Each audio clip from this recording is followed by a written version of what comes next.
taque de almendra. O profeta tá um testigo de Deus. Seu trabalho tá para papia, não para assumir, sino para Deus só.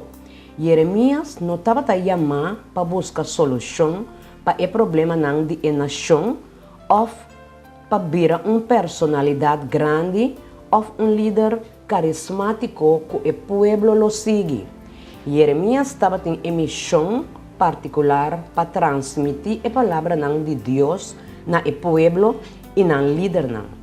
E ênfase aqui não está arriba o ser humano ou arriba o potencial humano. Está somente arriba Deus, seu soberano e seu poder.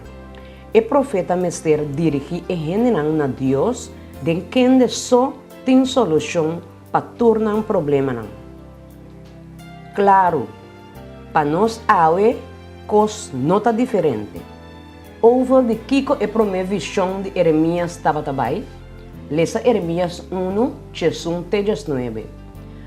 Pensei, assim o Senhor te avisa, mira, me vai trazer desastre ribanang, for de qual não posso escapar, mas que não clama nami, lo me não escuta não. Anto estado de Juda e o habitante de Jerusalém lo vai exclamar ng Deus na quem ng aqui essência, mas seguramente esse lo não salva tem tempo de desastre. Para sobre vosso Deus também tanto que vosso estado o Juda e altar que vosso alanta para cos vergonzoso e altar para que essência na bal também tanto que caia de Jerusalém. Pensei, não pede para o povo aqui, nem exclama, nem hace oração para sobra, não escuta ora não exclama nami para motivo de desastre. Que direito me estima tem em minha casa, já que ela hace tanto hecho de maldade. E carne santificar, por escapar de bo desastre, de maneira que vou por regocijar. Senhor, ayama o nome. Palo de olive verde com bonita fruta e forma, com o sonido de tumulto grande, ela acende na candela e sua rama não vale nada. E é Senhor de exército, quem de plantado a pronunciar desastre contra vós, para motivo de maldade de casa de Israel e a casa de Juda, qual não arrasta para provocar-me, de oferecer sacrifício na Nabal.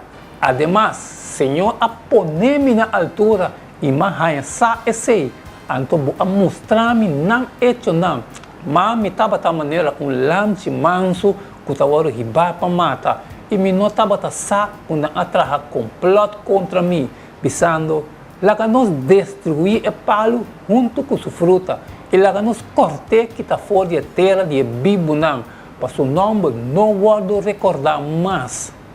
Maioria tradução bíblica está traduzir a expressão hebreu de um versículo de Jesus como ataque de palo de almendra.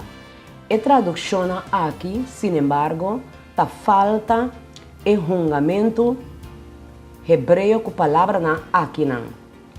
A palavra traduzir palo de almendra tem a mesma raiz com o verbo vigilar, que aparece no versículo 12, ora que o Senhor te avisa que ele vai vigilar sua palavra para cumprir com ele. Gente por argumentar que a mensagem central de gente e book de Jeremias está ganhando no versículo 11 e 12. Deus sua palavra lo está cumprir. Dia, toda gente lo mira evento toma lugar maneira Deus avisa que não lo sucede. Deus não está força nenhum gente para obedecer e está curar. Se seu povo não responde na je, sua palavra não de juízo e de castigo lo está cumprir seguro. Maneira sua palavra não contra de Israel estava a cumprir tem o book de Jeremias. Maneira nós por mirar também, Deus sua palavra não aqui não estava a diz para o povo. Senhor estava papeando diretamente com Jeremias mesmo, despertando e para preparar para contratempo que ele mesmo enfrentar. Não importa o que passa, Jeremias tem a segurança fora de Deus que mita cubo, maneira nos louvar e lo timester de je, nota nos tur timester de sei. Lesa Mateo 28, 20. E se não para cumprir com o que me ha ordenado vosso, e mira, me está com vosso para sempre, até na fim do mundo. Amém. Que segurança nos porranha para nos mes den e palavra nan aqui, que está dirigindo nos, que está vivendo den e tempo aqui.